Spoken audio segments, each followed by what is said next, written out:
할렐루야! 오늘은 세종을, 내일은 대한민국과 온 땅에 전도와 선교의 사명을 감당하는 세종순복음 드림교회입니다. 하나님의 사랑과 은혜가 치유와 응답이 있는 성령 충만한 교회입니다. 구독과 중보기도로 드림가족이 되어보세요. 오늘도 주 안에서 참 좋은 날입니다. 오늘 저는 여러분과 함께 기도 어떻게 할 것인가, 이 제목으로 은혜를 나누고자 합니다. 대개 기도는 세 가지 형태가 있습니다. 첫째는 하나님과 교통하는 기도입니다. 우리가 매일매일 하나님 앞에 감사와 찬양 예배를 드리는 교통의 기도가 있습니다. 대단히 중요합니다. 서로 교통해야 친밀해지고 서로 가까워질 수가 있는 것처럼 하나님께 교통하는 기도는 하나님과 가까워지는 길입니다. 그리고 둘째는 중보기도인 것입니다. 우리는 나라와 민족을 위해서, 우리 가족을 위해서, 이웃을 위해서 간절히 기도합니다. 중보기도는 위대한 힘을 발휘하는 것입니다. 셋째는 사역의 기도입니다. 하나님 앞에서 특별한 목적을 갖고 집중적으로 하는 기도인 것입니다. 이 기도는 확실한 응답을 바라고 기도하는 기도입니다. 하나님을 예배하고 교통하는 기도는 즉시 응답을 바라는 기도는 아닙니다. 중보기도도 우리는 중보하고 기도하지만 내 눈에 현실적으로 즉각 나타나는 결과를 기대하지 않지만, 사역의 기도는 문제가 절박하기 때문에 해답이 와야 되는 것입니다. 그러므로 오늘 저는 확실한 응답을 바라고 기도드리는 사역의 기도에 관해서 말씀을 해드리고자 합니다. 예전에 위궤양에 걸린 자매님 한 분이 여러 병원에 다니면서 온갖 치료를 받아도 낫지 않다가 저희 교회에 찾아왔어요. 그래서 안수 기도를 받기 원했습니다. 저는 자매님께 물었습니다. 어떻게 지금까지 기도를 해왔습니까? 그러니 보통 하는 기도를 하죠. 전지전능 무소부지하신 하나님, 어제도 계시고 오늘도 계시고 장차 오실 하나님, 영광의 하나님, 하나님께서 긍휼히 보시사 나를 치료해 주시옵소서. 그렇게 기도한다 그랬어요. 자매님, 지금 목숨이 경각에 달렸는데 너무 수사가 많습니다. 병고시 달라는 것은 조금밖에 안 하고 앞에 하나님께 대한 수사가 너무 많습니다. 다급한 사람은 그렇게 하지 않습니다. 지금 물에 빠져 죽는 사람이 전지전능 무소부지하신 하나님, 천지와 만물을 지으신 하나님, 영광의 대주제시여 아름답고 높으신 이름을 가지신 하나님이여 나를 물에서 건져주시옵소서 하면 꼬르륵 하고 죽어버리고 합니다. 물에 빠진 사람은 그렇게 할 시간이 없어요. 하나님, 사람 살려주세요, 사람 살려주세요, 사람 살려주세요. 그렇게 해야지 무슨 수사를 그렇게 많이 합니까? 그러므로 자매님은 이제부터 내가 시킨 대로 하십시오. 하나님, 내 위궤양을 고쳐주옵소서, 예수 이름으로 고쳐주옵소서. 다른 말 하지 말고 이렇게 집중적으로 하루에 3시간씩 기도하십시오. 그러고 보냈습니다. 얼마 있다가 이 자매님이 얼굴에 환한 미소를 가지고 저를 찾아왔어요. 목사님 시키신 대로 하루 3시간씩 하나님 날 고쳐주세요, 예수 이름으로 고쳐주세요, 예수 이름으로 고쳐주세요. 3시간씩 이렇게 반복 기도를 한 결과에 아픔이 사라져서 병원에 가서 내시경 조사를 해보니까 위궤양이 깨끗이 나아보고 말았습니다. 우리가 사역의 기도를 할 때는 하나님의 응답을 바라고 하는 기도인 것입니다. 응답이 와야 문제가 해결될 수 있는 것입니다. 사역의 기도를 할 때 우리가 언제나 취해야 될 몇 가지 방법이 있습니다. 첫째로 하나님과 관계가 정상적인지 아닌지를 살펴봐야 되는 것입니다. 확실히 죄와 허물을 고백하고 용서받은 상황에서 기도를 해야지, 죄가 있으면 우리의 기도는 응답되지 않습니다. 이사야 59장 1절로 2절에 야훼의 손이 짧아 구원치 못하심도 아니요 귀가 둔하여 듣지 못하심도 아니라 오직 너희 죄악이 너희와 너희 하나님 사이를 내었고 너희 죄가 그 얼굴을 가리워서 너희를 듣지 않으시게 함이라고 말하고 있는 것입니다. 또한 이사야 55장 6절로 7절에 너희는 야훼를 만날 때 찾으라, 가까이 계실 때 그를 부르라. 악인은 그 길을 불의한 자는 그 생각을 버리고 야훼께로 돌아오라. 그래야면 그가 긍휼히 여기시리라. 우리 하나님께로 나오라. 그가 널리 용서하시려고 말씀했습니다. 시편 32편 5절로 6절에 내가 이르기를 내 허물을 야훼께 자복하리라 하고 주께 내 죄를 아뢰고 내 죄악을 숨기지 아니하였더니 곧 주께서 내 죄의 악을 사하셨나이다. 이로 인하여 무릇 경건한 자는 주를 만날 기회를 타서 주께 기도할지라 진실로 홍수가 범람할지라도 저에게 미치지 못하리라. 우리는 우리의 죄를 자꾸 감추기를 원합니다.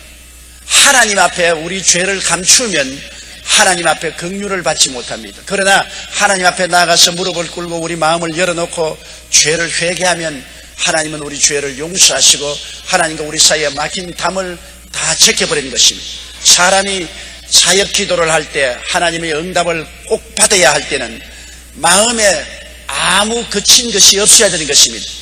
자녀를 기르는 사람들은 자녀 때문에 많은 눈물의 기도를 하게 됩니다. 저는 우리 애들이 어릴 때 하루 늦게 신방하라고 집에 들어오니 둘째가 침대에 들어 누워 있는데 목숨이 경각에 달렸습니다.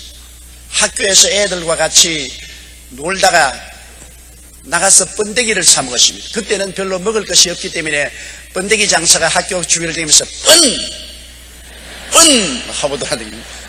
그러면 애들이 왕 모여가서 번데기를 사 먹는데 우리 애들도 친구들과 같이 나가서 번데기를 사 먹었는데 그 번데기가 농약이 섞인 번데기였습니다. 그래서 애들이 번데기를 사 먹고 그 다리에 쓰러졌는데 지나가는 사람이 우리 애를 자전거에 싣고서 집에 데리고 왔습니다. 그 집에 눕혀놓았는데 목숨이 경각에 달렸습니다. 병원에 데려갈 수도 없고 의사를 청해오니까 의사 선생님은 독이 온몸에 퍼졌으니 별 손댈 수 없다고 말했습니다. 제가 와보니 애를 잃게 됐어요. 그래서 하나님 앞에 엎드려 기도를 하는데 기도가 나와야 말을 하죠. 급한데 이거는 응답을 받아야만 할 기도인데 내가 주야 해도 기도가 입천장에만 딱 붙고 가슴이 답답해서 통화되지 않습니다. 너무나 가슴이 답답해서 내 가슴을 찢었습니다. 하나님 기도하게 해주십시오. 그러나 다른 기도가 안 나오고 하나님 얘를 데려갈 바에는 나를 데려가 주십시오. 나는 오래 살았으니 지금 가도 괜찮지만은 이제 살기 시간에 무슨 죄가 있어 얘가 가야 됩니까? 나를 데려가 주십시오. 그런 기도해도 무슨 소용이 있습니까? 할 수 없이 제가 서재로 들어가서 무릎을 꿇어서 죄를 회개하기 시작했습니다. 저희 어릴 때 기억한 죄부터 시작해서 살아오면서 있는 모든 죄를 하나도 없이 주님 앞에 부르짖어 회개했습니다. 주님이여 나의 모든 죄를 용서해 주십시오. 내 죄 때문에 이 애가 이렇게 되는 것이니 나의 죄를 용서해 달라고 부르짖어 몸부림치며 기도하니까 마음이 시원해지며 주의 보혈로 내 마음이 정결함을 받고 하나님과 내 사이에 막힌 담이 다 무너진 것을 느꼈습니다. 마음에 편안해지고 확신이 오자 애에게 가서 안수하고 간절히 기도하니까 걔가 일어나더니 입을 열고 토하는데 번데기와 함께 시커먼 독을 다 토해내고 난 다음 살아났어요. 그게 사역의 기도인 것입니다. 사역의 기도를 할 때는 하나님에게 막힌 담이 없어야 되는 것입니다. 무엇인지 죄악의 담이 가려 있으면 하나님 앞에 미칠 수가 없어요. 그래서 하나님의 능력으로 고침을 받고 살아일으키는 기적이 일어난 것을 제가 체험했습니다. 우리가 하나님과 기도할 때는 죄를 회개할 뿐 아니라 성도의 의무를 실천해야 되는 것입니다. 내가 주일날도 지키지 아니하고 주일날 내 개인적 할 일 다 하고 돌아다니다가 답답한 일 생기면 주님이여 나를 도와주십시오 고함치면 무슨 소용이 있겠습니까? 주일날은 주님이 부활한 날이요 주께서 교회에서 우리를 만나주는 날인 것입니다. 예수님이 부활하시고 난 다음 꼭 주일날 제 아들이 모인 곳에 찾아오셔서 만나주셨습니다. 그날 이후로 제 아들은 주일날 예수님이 오실 것을 기대하고 모였습니다. 오늘날도 우리가 이와 같이 성일에 모이면 주님께서 성령을 통해서 이 자리에 찾아와서 우리를 만나주시는 것입니다. 주님이 우리를 만나러 기다리고 계시는데 주님을 만나지 않고 주님을 박대하고 난 다음에 내가 문제가 생겼을 때 주님 나를 만나 주십시오 외치는 것은 어불성설인 것입니다. 그러므로 성경에는 출애굽기 20장 8절에 안식일을 기억하여 거룩히 지키라고 말씀했는데 유대인의 안식일은 오늘 우리 부활하신 날을 기념하는 주일인 것입니다. 그뿐 아니라 우리가 마음을 다하고 뜻을 다하고 정성을 다하여 주 하나님을 섬기는 마음을 가져야 됩니다. 내 물질이 있는 곳에 내 마음이 있다고 했습니다. 내가 하나님을 정말 사랑하고 섬기면 내 물질이 주님께 있어야 되는 것입니다. 말라기 3장 10절에 만군의 야훼가 이르노라 너희의 온전한 11조를 창고에 들여 나의 집에 양식이 있게 하고 그것으로 나를 시험하여 내가 하늘 문을 열고 너희에게 복을 쌓을 것이 없도록 붙지 아니하냐 보라 그렇게 말씀합니다. 내가 하나님께 11조 드리지 않냐고 물질을 하나님보다 더 섬긴다면 내가 하나님 필요할 때 하나님께 부르시면 하나님 뭐라고 말씀했습니까? 물질 찾아가거라. 물질을 네가 나보다 더 섬기지 않느냐. 물질이 너희 하나님이고 너희 우상이니 너희 하나님인 물질을 찾아가라고 말씀하지 않겠습니까? 내가 물질보다도 하나님을 더 사랑하고 11조를 떼먹지 아니하고 하나님께 물질로 정성스럽게 사업에 협조한다면 어려움 당할 때 하나님 내가 고난 중에 처했으니 나를 도와주셔서 하나님 뭐냐? 내가 마음을 다하고 뜻을 다하고 정성을 다하여 나를 사랑하였은즉 내가 너를 도와주려고 말씀하실 것입니다. 잠언서 28장 9절에 사람이 귀를 돌이키고 율법을 듣지 아니하면 그의 기도도 가증하니라고 말한 것입니다. 하나님의 법을 듣지 아니하고 하나님의 법에 등을 돌리면 그러한 사람의 기도는 하나님이 가증하게 본다는 것입니다. 우리의 삶에 하나님의 법을 지키는 삶을 살아야 되는 것입니다. 우리가 개인적으로 인생을 살 때도 의롭게 살아야 되고 참되고 진실하게 살아야 되고 그리고 거룩하게 살아야 되는 것입니다. 어떻게 의롭게 삽니까? 의롭게 사는 것은 하나님의 계명을 지킴으로써 의롭게 살고 어떻게 진실하게 삽니까? 거짓이 없이 사는 것입니다. 하나님이 뱀을 미워합니다. 왜 뱀을 미워하니까? 뱀은 진실하지 못하고 꼬불랑 하게 됩니다. 그래서 하나님이 성경 말씀은 꼬불꼬불하는 뱀 리워야단을 주님께서 죽일 것이라고 말한 것입니다. 하나님은 꼬불꼬불하는 것을 원치 않습니다. 바른 마음을 가지고 진실하게 사는 것을 원하고 그리고 세상과 짜가지 아니하고 거룩하게 사는 것을 원하시는 것입니다. 그리고 사람을 대할 때는 온유하고 겸손하게 용서와 사랑을 가지고 대해야 되는 것입니다. 사람들에게 율법적으로 대하고 비평하고 평론하고 사람을 해하는 그런 삶을 살고는 하나님 앞에 기도가 응답되지 않습니다. 그러므로 우리는 언제나 용서하고 사랑하는 마음과 온유하고 겸손한 마음으로 무장하고 하나님 앞에 의와 진리와 거룩함으로 삶을 살면은 우리의 기도가 막히지 아니하는 것입니다. 그럴 뿐 아니라 하나님 앞에 늘 은혜 받은 것을 감사하고 살아야 기도가 응답되는 것입니다. 시편 50편 23절에 감사로 제사를 드리는 자가 나를 영화롭게 하나니 그 행위를 옳게 하는 자에게 내가 하나님의 구원을 보이겠다 했는 것입니다. 감사하면 하나님께서 영화로움을 느낀다 했습니다. 마음이 영화로워집니다. 여러분 우리도 남에게 은혜를 베풀고 난 다음 감사한 편지를 받든지 감사하는 전화를 받든지 직접 감사하는 말을 들으면 마음이 흐뭇해지고 영화로워지는 것입니다. 사람도 감사를 받을 때 영화로워지는데 하나님은 얼마나 우리가 감사를 드릴 때 영화로워하는지 말할 수 없습니다. 빌립보 4장 6절에도 아무것도 염려하지 말고 오직 모든 일에 기도와 간구로 너희 구할 것을 감사함으로 하나님께 아뢰라고 말한 것입니다. 그냥 기도하지 말고 감사로 소금을 쳐서 아뢰라는 것입니다. 감사가 하나님을 흐뭇하게 하니까 감사를 드려서 하나님께 기도하라. 에베소 5장 20절은 범사에 우리 주 예수 그리스도의 이름으로 항상 아버지 하나님께 감사라고 말한 것입니다. 오늘날 사람들은 하나님께 축복을 받고도 입싹 닦아버리고 감사 안 할 때가 굉장히 많습니다. 정말 감사를 너무 안 해요. 우리 가족들도 한 가지입니다. 남편이 아내에게, 아내가 남편에게, 부모가 자식이 부모에게, 이웃에게 서로 감사한다면 삶을 행복하게 하는 기름을 치게 되는 것입니다. 남편이 아내를 위하여 온갖 정성을 다하여 옷 한 벌, 꽃 한 다발이라도 사다 주면 마음을 다하여 비록 좋지 않은 것이라도 너무 감사하다고 말해야 되는 것입니다. 그 고마움을 표시할 때 좀 호들갑을 뜨십시오. 남편이 선물이나 꽃 한 다발이라도 갖다 주면 아유 고마워요. 너무너무 감사해요. 내가 정말 원하는 것을 갖다 주셨다. 내가 이거 가지기를 원하는데 그러면 뭘 그런 것 가지고 그래. 그렇게 하면서 속으로 야 진짜로 기뻐하고 감사하는구나.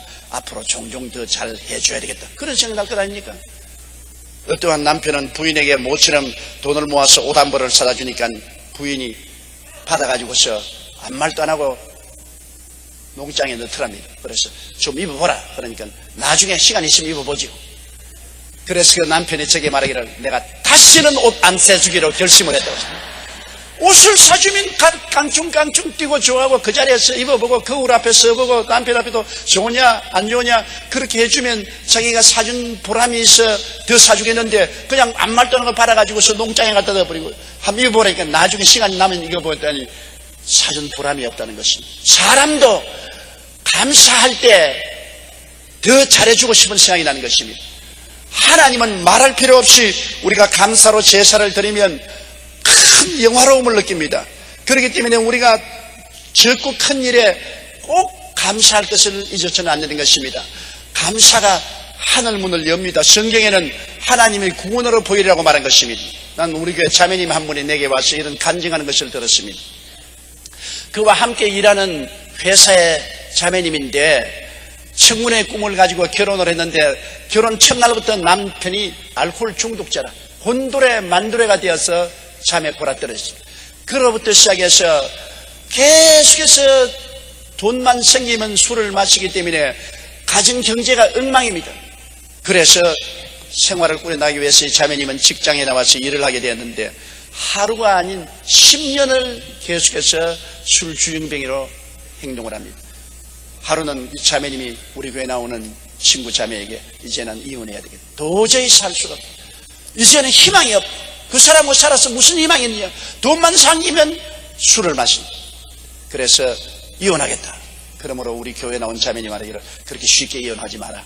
우리 교회 목사님이 설교할 때 말하기를 감사로 제사를 드리는 자는 하나님께 영화를 돌리고 그런 사람에게 구원의 손길을 보여주기 대신에 우리 점심시간에 나하고 합쳐서 당신의 남편을 위해서 감사 예배를 드리자. 술주정뱅이를 보고 뭘 감사를 하면 글쎄 하나님께서는 감사를 했으니까 무조건 감사하자. 좋은 일은 좋아서 좋고 안 된 일은 좋게 만들어 줄 것이니까 무조건 하고 믿음으로 우리 감사 예배를 드리자. 그래서 그날부터 점심시간에 우리 교회 자매님이 이혼하게 되는 그 자매님과 더불어서 예배를 가졌습니다.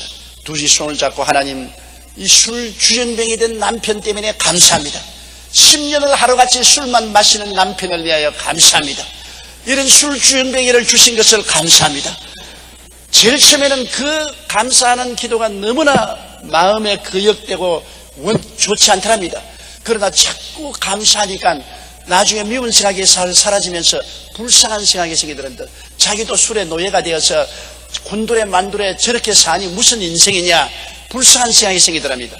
그래서 미워한 생각을 거치고 계속해서 술 주정뱅이 남편을 위해서 감사를 했는데 하루 주일 아침에 교회에 나가려고 옷을 이렇게 입으니까 남편이 어디가? 그러더랍니다. 교회 가. 나도 따라가도 돼? 그래서 농담한 줄 알고 웃기는 소리 하지 마세요. 사람을 그렇게 놀리면 못 써요. 아니야 진짜야 나 따라갈래. 그래 부실부실이 나서 옷을 입고 우리 여의도 순복음교회로 따라왔어요. 하나님 말씀을 듣고 난 다음에 회개할 사람이 일어나니까 일어나서 회개하는 기도를 따라하고 난 다음 그 사람이 눈물 콧물을 흘리고 손수건으로 범벅이 되도록 눈물을 닦고 콧물을 닦고 난 다음 변화되어서 그 다음에는 성령 세례받고 올바른 직장을 얻고 술도 끊고 10년 만에 신혼생활을 시작했다는 간증을 들었었습니다.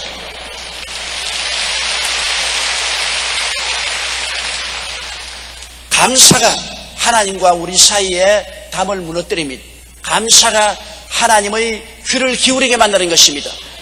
얼마나 하나님이 감사로 제사를 드리는 것을 영화롭게 느끼고 기분 좋게 느꼈던지 이 자매님의 감사 기도에 하나님의 능력을 나타내 주신 것입니다. 둘째로 우리가 사역의 기도를 할 때는 목표가 분명해야 됩니다. 중언부언하지 말라고 주님께서 말씀합니다. 기도 제목을 여러 수십 가지를 해서 나열하고 중언부언하면은 하나님께서 결정적인 무엇을 응답하실 수가 없습니다. 마태복음 6장 7절로 8절에 또 기도할 때 이방인과 같이 중언부언하지 말라. 저희는 말을 많이 하여야 들으실 줄 생각하느니라. 그러므로 저희를 본받지 말라. 구하기 전에 너희에게 있어야 할 것을 하나님 너희 아버지께서 아시나니라. 하나님은 우리가 원하는 것을 알고 계시기 때문에 단도직입적으로 명쾌하게 목표를 분명히 해서 기도를 해야지요. 목표가 희미하게 해서 중언부언하면 안 되는 것입니다. 요한일서 5장 14절에 그를 향하여 우리의 가진 바 담대한 것이 이것이니 그의 뜻대로 무엇을 구하면 들으심이라고 말한 것입니다. 누가복음 11장 8절로 9절에 보면은 예수님이 이런 예를 들으셨습니다. 밤중에 친구가 왔는데 먹일 떡이 없어요. 그런데 이웃집은 부자라 떡이 많단 말입니다. 그래서 친구를 위해서 이웃집에 가서 문을 두들겼습니다. 아무 소리가 없어요. 내 친구가 밤중에 왔는데 떡 3덩이만 빌려달라고 두들겼습니다. 아무 소리가 없어요. 계속해서 문을 두드리니까 나는 이미 애들과 다 일을 끝마치고 잠자리에 들었으니 일어나서 줄 수가 없다. 내일 날 밝거든 오늘은. 그러나 이 사람은 지금 친구가 배가 고파 있으니 먹여야 되겠습니다. 계속해서 문을 두드리면서 떡 3덩어리만 빌려달라. 떡 3덩어리만 빌려달라. 소리가 없습니다. 그는 낙심하지 않냐고 뒤로 물러가지 않고 떡 3덩어리, 떡 3덩어리, 떡 3덩어리, 떡 3덩어리 계속해서 고함을 쳤습니다. 나중에는 방에서 대답이 나왔습니다.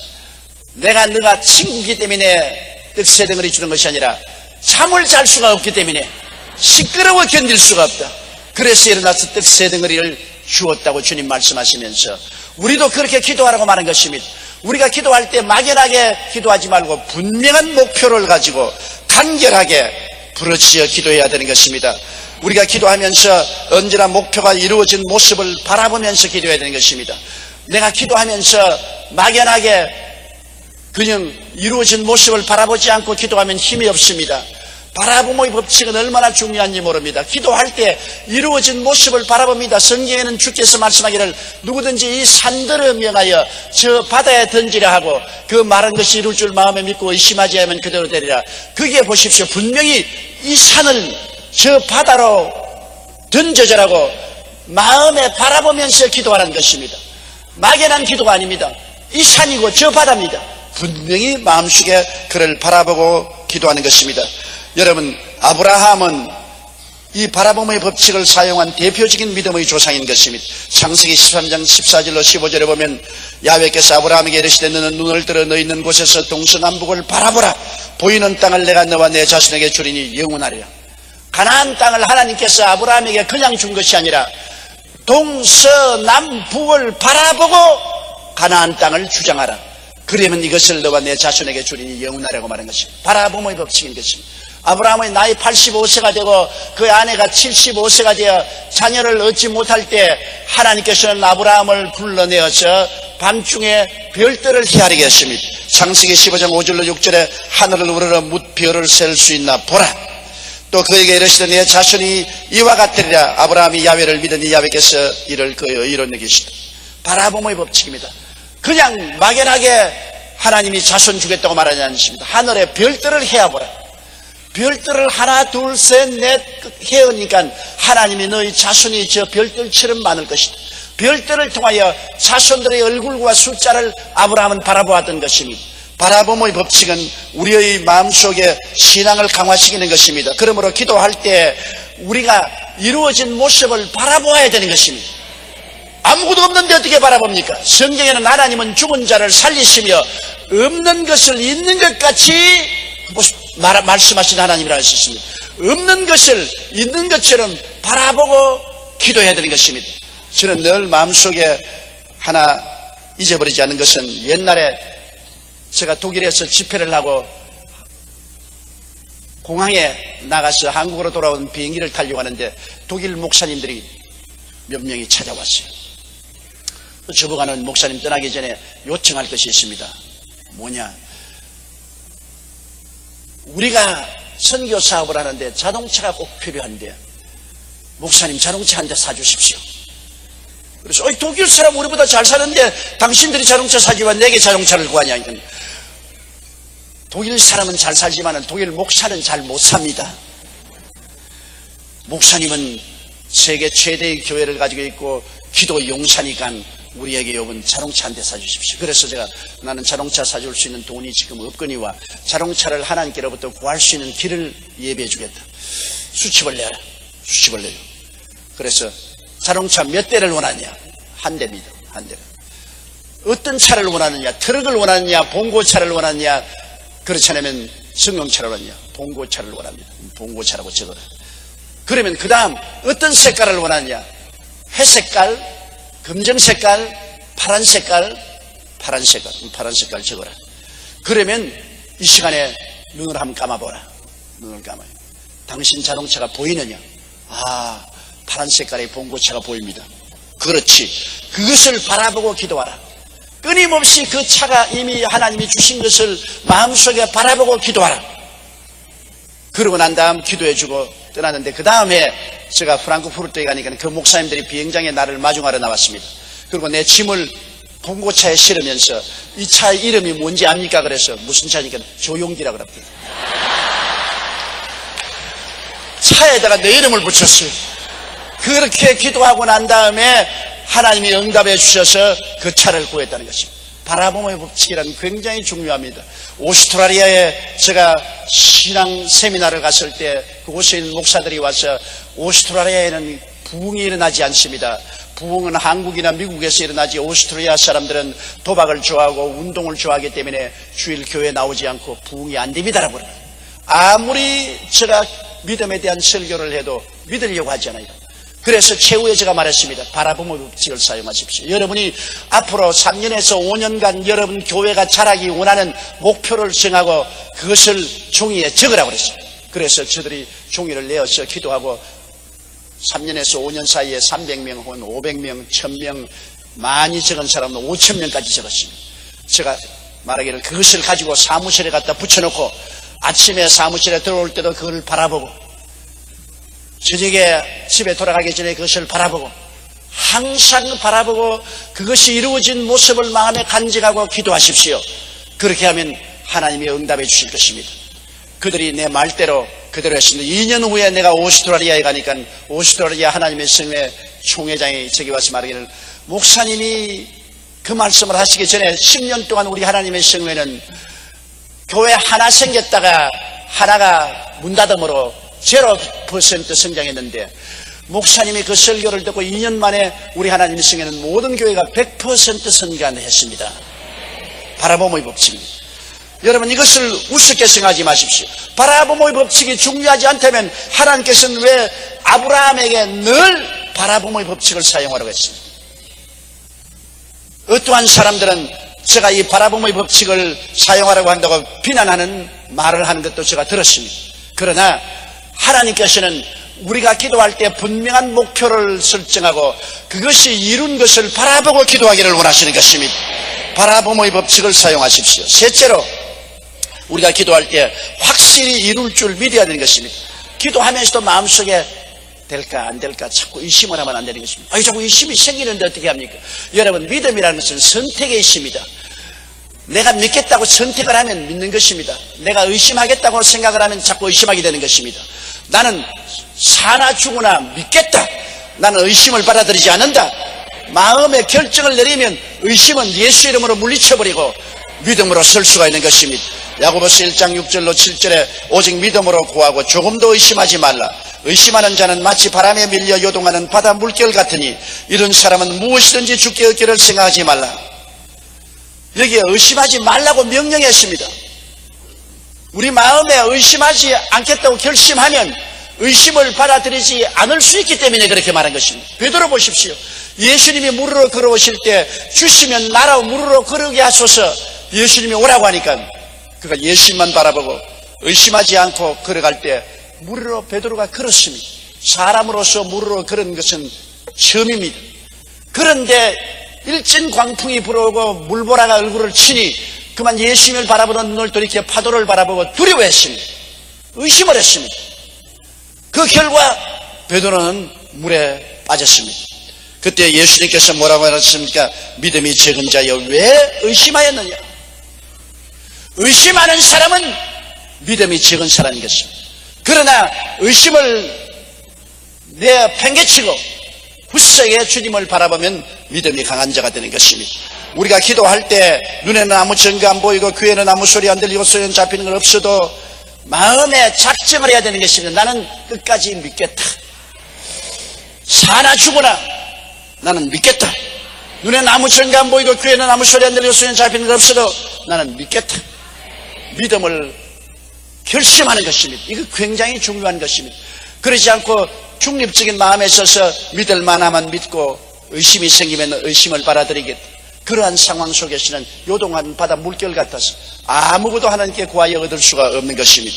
우리는 의심하지 않고 하나님 앞에 기도하기 위해서는 말씀을 부여잡아야 됩니다. 저 하늘이 무너지고 이 땅이 꺼져도 1.1핵도 변치 않은 것이 하나님 말씀인 것입니다. 부여잡을 것이 있어야 되지 않습니까? 바람이 불고 파도가 칠 때 내가 붙잡고 매달릴 것이 있어야 되는데 하나님 말씀은 요동치 않습니다. 고린도후서 1장 20절에 보면은 하나님의 약속은 얼마든지 그리스도 안에서 예가 되니 그런즉 그로 말미암아 우리가 아멘하여 하나님께 영광을 돌리게 하였나니라고 말씀한 것입니다. 옛날 태평양을 횡단하던 중에 배가 파손되어 20일 이상 뗏목을 타고 표류하다가 극적으로 구조된 사람이 있습니다. 바로 리건 베이커라는 선장과 젊은 두 선원이었습니다. 그들은 뗏목을 타고 20일 동안 바다에 떠돌아다녔습니다. 낮에는 자기라는 태양으로 온몸이 다 타는 것 같고 목이 마르고, 그리고 밤에는 너무나 얼어 죽을 듯이 춥고 상어떼의 습격을 받고 어마어마하고 무시무시한 상황 속에서 절대적인 정막과 고독 속에 20일 동안 고무 뗏목에 타고 바다를 표류했습니다. 그럴 동안에 그 선장은 신앙이 좋아서 늘 시편 23편을 외웠습니다. 내가 사망의 엄침한 골짜기로 다닐지라도 해를 두려워할 것은 주께서 나와 함께 계심이라. 주의 지팡이와 막대기가 나를 안위하시나이다. 그리고 마태복음 6장 31절로 34절을 암송했습니다. 무엇을 먹을까, 무엇을 입을까, 무엇을 마실까 염려하지 말라 했는데 너희 천부께서 아시나니라. 그 나라와 그 일을 먼저 구하라. 그리하면 이 모든 것을 더하시리라. 그 두 성경 구절을 늘 암송하면서 그는 하나님께 매달렸습니다.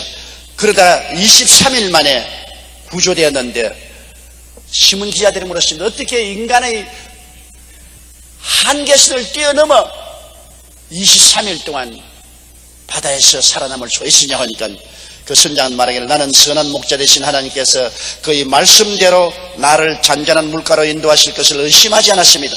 그 약속의 말씀을 붙들고 기도했기 때문에 염려하지 않고 하루하루 이겨나갈 수 있었고 결국에는 역경을 극복하고 살아남을 수가 있었습니다.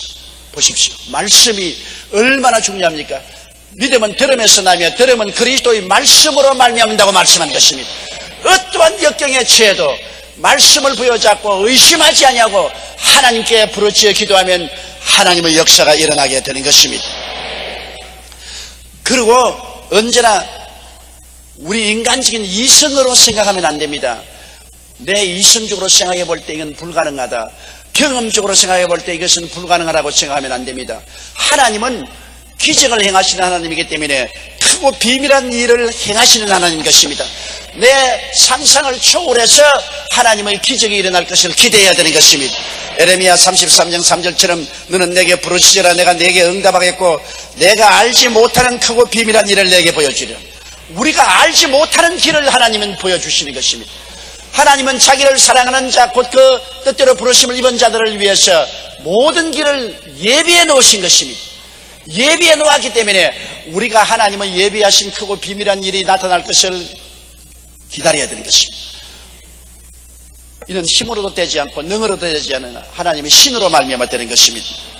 시편 145편 19절에 저는 자기를 경외하는 자의 소원을 이루시며 또 저희 부르짖음을 들어서 구원하시려고 말씀하신 것입니다. 기독교 역사상 기도 응답을 많이 받기로 유명한 사람이 있는데 그 사람이 바로 호아의 아버지 조지 뮬러였습니다. 그는 어떠한 사람에게도 가서 손을 내밀지 아니하고 오직 성경 가지고 기도실에서 무릎을 꿇어 기도만 함으로 3,000명의 호아들을 먹이고 입히고 교육시키고 시집장가다 보낸 것입니다. 그는 일평생에 5만 번 기도 응답을 받았다고 그 기록에 기록하고 있는 것입니다. 그런데 그에게 기도 응답받는 비결을 묻자 그는 말하기를 나는 성경 마가복음 11장 24절에 기록한 말씀대로 무엇인지 기도하고 구하는 것은 받은 줄로 믿어라. 그리하면 그대로 되리라고 했기 때문에 나는 기도할 때 반드시 받은 줄로 믿고 기도를 합니다. 한 번은 한파가 몰아쳤습니다. 그런데 어린아이 병동에 고아동에 아주 갓난 아기로부터 시작해서 이제 겨우 걸어다니는 어린애들을 수용한 그 고아동에 보일러가 고장이 났습니다. 추운 한파가 불어오는 한겨울에 보일러가 고장이 났으니 애들 다 얼어 죽게 되었습니다. 그 많은 어린애들을 다른 데 어디 수용할 수가 없습니다. 사람들은 비상이 걸려서 큰일 났다고 했습니다. 그러나 조지 뮬러 목사님은 조금도 동요하지 않고 그는 성경책 하나 가지고 기도실에 들어가서 하나님께 기도했습니다. 하나님 아버지, 아버지는 고아의 아버지시며 과부의 변호자가 되십니다. 나는 아버지의 명령을 쫓아 돌보는 총무에 불과합니다. 이제 애들 유아동에 보일러가 고장이 나서 불을 뗄 수가 없습니다.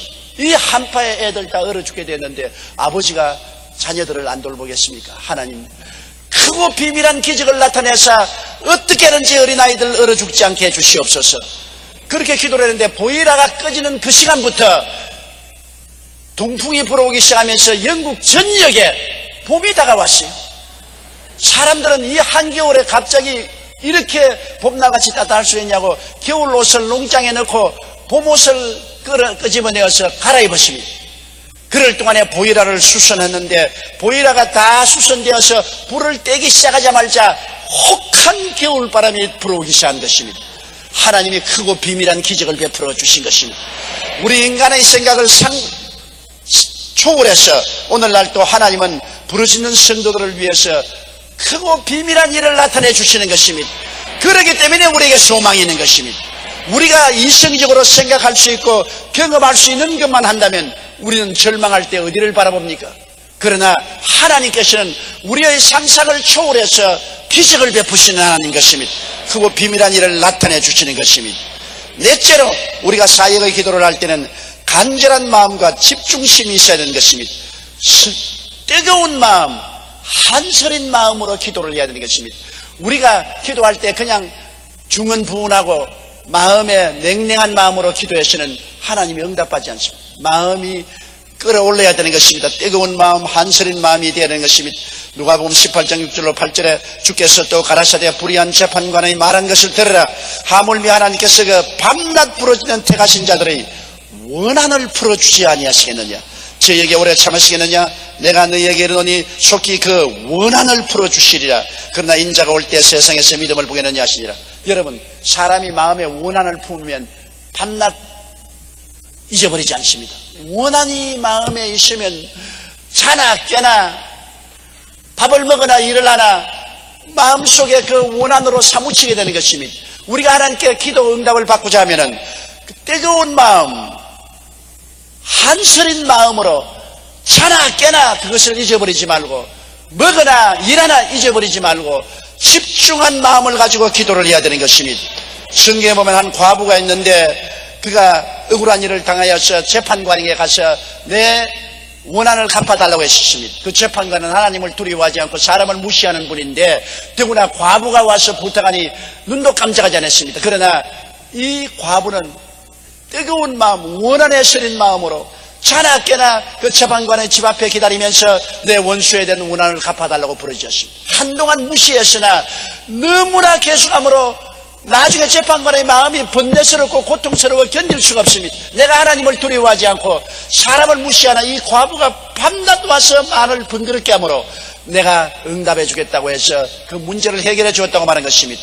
불의한 재판관도 뜨거운 마음과 원한서린 마음으로 밤낮 부르짖는 과부의 기도를 응답했는데 하물며 전부께서 그 택하신 자가 밤낮으로 한서린 마음으로 주님께 부르짖어 기도할 때 응답해 주지 않겠냐고 주님께서 말씀한 것입니다. 요엘서 2장 12절로 13절에 야훼의 말씀에 너희는 이제라도 금식하며 울며 애통하고 마음을 다하여 내게로 돌아오라 하셨나니 너희는 옷을 찢지 말고 마음을 찢고 너희 하나님 야훼께로 돌아올지니라. 이와 같이 아예 죽으면 죽으리다 하는 마음으로서 간절히 기도하면 하나님의 기적이 일어나는 것입니다. 뜨거운 마음, 원한서린 마음요. 제가 한번 수요 예배를 마치고 내 사무실에 내려가니까 어떠한 한 사람을 들끝에 들고 왔습니다. 보니 얼굴이 완전히 새카만 흑색이에요. 가난 말기였습니다. 그리고 링거를 손에 팔에다 팔목에 꽂고 왔습니다. 뭐 도저히 보니까 사람 힘으로는 살 수가 없어요. 병원에서도 버림받았습니다. 그래서 제가 그분 보고 말했습니다. 당신은 이판저판 사판이다. 병원에 가도 죽고 집에 가도 죽는데 살 길은 한 길밖에 없다. 하나님을 찾는 길밖에 없으니 오늘 이 시간에 온 가족이 주야실 금식기도원에 가서 사흘 동안 금식기도를 하라. 그러니까 그를 데리고 온 분이 하는 말이 이 가족들이 아무도 예수 믿지 않은데요. 여의도 순복음교회 오면 병 낫는다 해서 우리는 예수도 모르면서 왔는데요. 그러더라고요. 그래서 자식이 죽게 됐는데 믿고 안 믿고가 무슨 상관이냐? 좌우간 기도원에 올라가서 안 믿는 부모님 형제들 다 모여서 굶어라. 금식이 뭔지를 모르기 때문에 굶어라. 복기를 끊고 하나님께 자식 살려달라고 부르짖어 기도하라. 그러니까 그 가족들이 올라갔어요. 그 아버님 어머님도 예수를 모르면서도 올라가서 복기를 끊고, 형님도 직장 그만두고, 그 형수도 만삭에 대해 아기를 낳을 날짜가 같이 왔는데도 불구하고 금식하면서 부르짖고 예배에 참석하고 하니까 설교를 듣고 자동적으로 회개하고 예수님을 믿고, 그들은 간절히 주님께 부르짖었습니다.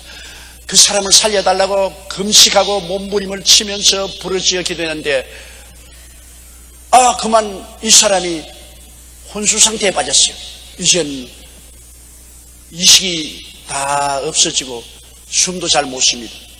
그럼에도 불구하고 그들은 계속해서 부르짖어 기도하니까 사흘이 지나고 난 다음에 혼수에서 깨어나더니만 물 한 컵을 달라 그러더랍니다.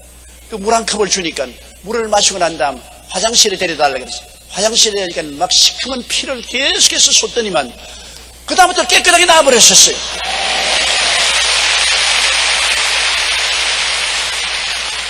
그 가족들이 제게 인사하러 왔는데 내가 그 사람을 모르니까 물었습니다.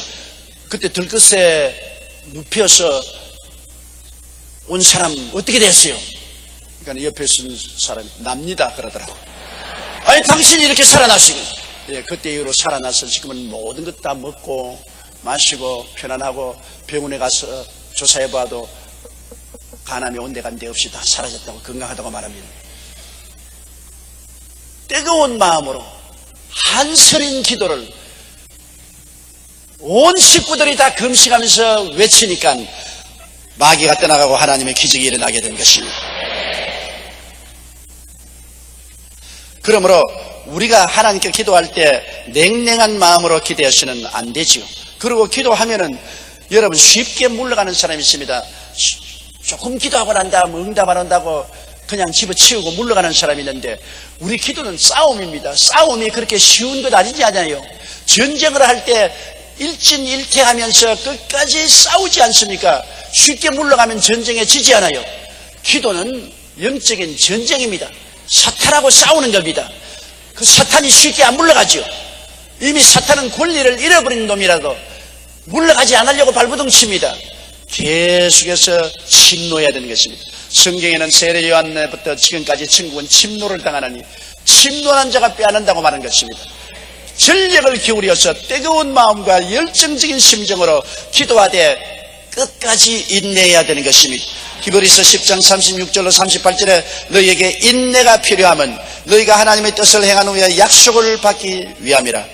잠시 잠깐 오면 오시리가 오시리니 지체하지 아니하리라. 오직 나의 의인은 믿음으로 말미암아 살리라. 또한 뒤로 물러가면 내 마음이 저를 기뻐하지 아니하리라. 물러가지 말아야 돼요. 여러분은 잘 훈련된 사냥개와 같이 되어야 되는 것입니다. 잘 훈련된 사냥개는 짐승의 목을 물면 죽을 때까지 흔들고서 안 놓습니다. 옛날에 우리 고향에서 우리 아랫집에 똥개 한 마리를 키웠어요. 진짜 똥개요. 아주 못나고 또 잘 먹지도 못해서 비리비리하고 주인에게 발길로 채이고 그러는데, 그 사냥개가 주인이 나무 아래 가는데 사냥 따라갔다가 노루 한 마리를 발견해서 노루의 목을 물고 늘어졌어요. 잘 먹지도 못하고 비리비리한 개가 힘도 없으니까 목을 꽉 물었는데 눈에 불을 켜고 매달리고 있어요. 뭐 노루가 아무리 도망치려 해도 이게 딱 물고 늘어지니까 어찌할 도리가 없이 노루가 가만히 서 있으니까 주인들이 가서 노루를 때리 잡았습니다. 그래서 노루를 지게 지고 왔어요. 그날 이후로 그 똥개 값이 하늘같이 솟아올라가지고 서로 그 똥개를 사겠다고 사람들이 줄을 섰어요. 똥개 팔자 시간 문제였습니다. 그게 노루의 목을 물고 난 다음에 노루가 흔들면 놓아버리고 도망을 쳤으면 자기는 여전히 영원히 똥개로 남았을 것인데, 물고서 끝까지 매달렸다. 절대로 놓지 않는다. 우리는 마귀와 싸울 때 마귀 목을 물었으면 놓지 말아야 돼요. 끝까지 물고 흔들어야 돼. 그냥 끝까지 기도로 끝까지 흔들면은 마귀는 물러가는 것입니다. 마태복음 15장 27절 28절 수로보니게 여인의 기사가 있지 않아요? 자기 딸이 귀신 들려서 고통을 당하는데 예수께 나와서 내 딸이 귀신 들렸으니 고쳐달라고 예수님께서 대번에 부인했습니다. 제자들에게 부탁해도 제자들이 주님 저 여인이 부르짖으니 고쳐주시죠. 나는 이스라엘에 잃어버린 양에게 왔지 저 여자에게 오지 않았다. 의지가라면 물러갈 것인데 여자는 예수님 가는 길을 막고서 주여 내 딸이 귀신 들려사오니 고쳐주옵소서. 예수님이 자식에게 주는 떡을 취해서 개에게는 안 준다. 너 개다. 그쯤 되었으면 여러분 뒤로 물러갈 만합니다. 뭐 안 고쳐주시면 안 고쳐주지 사람을 개라고요? 반항했을 것입니다. 그러나 그 여자는 올소이다. 우리는 이스라엘 백성 아닌 이방인 개입니다. 그러나 개도 자식들이 먹는 밥상에서 떨어진 부스러기는 먹는데 나에게 부스러기라도 주십시오. 주님이 하신 말씀이 오 여자여 내 믿음이 크도다.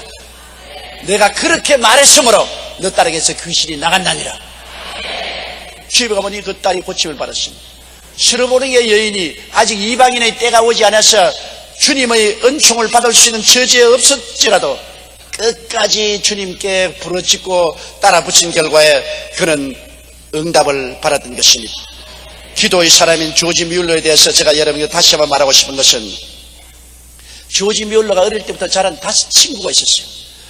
그가 이 친구들을 주교로 인도해서 천국으로 데려가야겠다 결심을 하고 5 사람을 위해서 기도했는데 그가 기도한 지 18개월 만에 한 사람이 구원을 받고 또 기도한 지 5년이 지나서 2번째 사람이 응답을 받아 구원을 받고 그리고 기도한 지 12년 후에 3번째 사람이 응답을 받아 구원을 받았습니다. 그러나 4번째, 5번째 친구를 위해서는 52년 동안 계속 기도를 했습니다.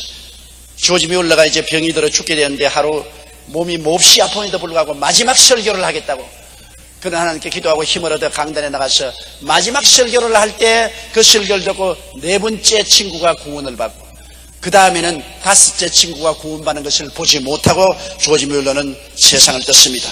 그래서 사람들은 말하기를 조지 뮬러가 52년 동안 기도해도 완전한 응답은 받지 못했다고 했는데 조지 뮬러 장례식에 이 마지막 5째 친구가 찾아왔다가 환히 흙 속에 내려가는 것을 보고 그 자리에 무릎을 꿇어 회개하고 기도하고 변화받아 주의 종이 되었습니다. 이 마지막 사람이 온 영국을 돌아다니면서 하는 말이 뮬러 목사의 기도는 다 응답되었습니다. 제가 그 최후의 응답입니다. 그러므로 당신들의 모든 기도도 반드시 응답될 것이라고 전도하고 있었습니다. 여러분 우리의 기도는 반드시 응답받게 되는 것이고 또 하나님은 응답하기를 원하시고 계신 것입니다. 우리가 기도를 통해서 우리 인생 문제를 해결받고 우리는 영혼이 잘되고 범사에 잘되며 강건하고 생명을 얻되 넘치게 있는 삶을 살아갈 수가 있는 것입니다. 그러므로 오늘 하나님과 우리 사이의 관계를 정상화하십시오. 막힌 죄의 담을 다 흘러버리십시오. 다 고백하고 보혈로 씻어버리십시오. 그리고 여러분의 목표를 분명히 세우십시오. 우왕좌왕하지 말고 중언부언하지 마십시오. 목표를 분명히 정하고 바라봄의 법칙으로 이룬 모습을 마음에 바라보십시오. 그리고 확실히 이룰 줄 믿고 의심하지 마십시오. 믿음의 길로 한결같이 나아가십시오. 간절한 마음, 원한스러운 뜨거운 마음으로 집중적인 기도를 계속하면 여러분 응답받습니다. 심지어 조지 뮬러 같이 52년 동안 기도해서 결과적으로 반석까지 굳은 친구의 마음이 무너지고 구원을 받는 것이니 우리가 쉽게 낙심해서는 되지 아니할 것입니다. 예수님께서 누가복음 18장 1절에 말씀하시기를 항상 기도하고 낙심하지 말라고 말씀한 것입니다. 왜냐하면 주님께서 응답해 주시기를 원하시고 계시기 때문인 것입니다. 기도드리겠습니다. 사랑이 많으시고 거룩하신 하나님 아버지, 우리에게 기도를 응답해 주신 아버지가 계심으로 우리는 이 땅에 살아가면서 마음에 큰 위로와 평안을 얻습니다. 우리의 길이 칠흑같이 어둡고 우리의 삶이 사막 같을지라도 전지 전능 무소부지하신 하나님이 우리와 같이 계시며 우리 부르짖음을 귀 기울여 들으시고 크고 비밀한 일을 나타내 주시기 때문에 낙심하지 않습니다. 뒤로 물러가지 않습니다. 하나님 아버지여, 오늘 아침에도 주의 백성들이 많은 개인, 가정, 생활, 자녀, 사업의 수고하고 무거운 짐을 짊어지고 왔습니다. 아버지 하나님이여, 막연하게 하나님 앞에 기도하지 말고 결단하고 기도하게 도와주시옵소서. 뒤로 물러가지 않고 뜨거운 마음과 한서린 마음과 집중적인 심정으로 계속 전진하고 마귀의 목을 물고 흔들게 도와주시옵소서. 기적은 일어납니다. 하나님이 응답해 주실 줄 믿고 있습니다. 하나님께 감사드립니다. 역사하옵소서. 예수님 이름으로 기도드리옵나이다. 아멘.